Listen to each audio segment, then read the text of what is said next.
Sir, kailan ho ulit may matutumba na mayor? Depende na lang sa intriga mo kung saan ang mas marami. You are from ABS-CBN po, si Doris Bigornia. akala ko sa Lebanon. Pwede man lang mag-toilet break habang nag-aantay? Sige, okay. Pangatlong ihi mo na yan, Mar. Bakit naman nila ayaw tayo magsama sa isang kwarto? Nagtataka din ako. Ikaw ata nagsabi, huwag mong ipapasukin si Duterte dyan. Nauna ka sa akin dito. Yung convoy mo, sinusundan ko. Ako maski na sino makasama ko sa kwarto, basta matino. Ako na yun.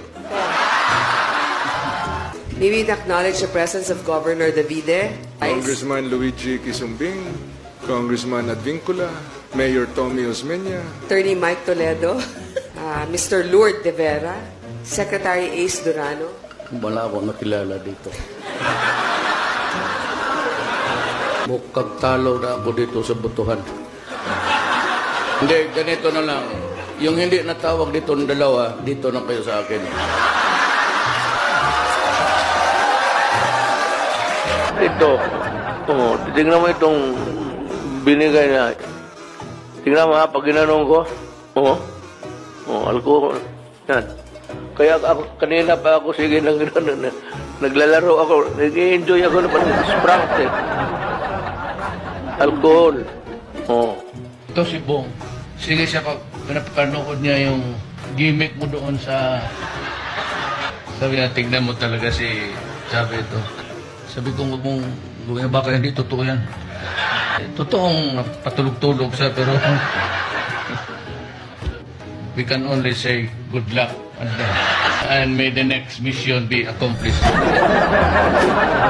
Pupunta rin ako dito kasi nandito si Vice President. Kung saan siya nagapunta, nagpasunod-sunod ako. Biyuda kasi. Annulled ba ako sa... annulled ako sa asawa. Ma'am, balita ko may...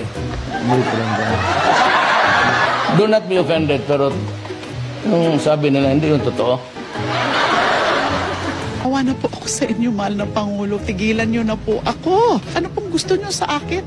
May gusto po ba kayo sa akin? Sir, Senator De Limas was asking if may gusto daw po ba kayo sa kanya. Ano?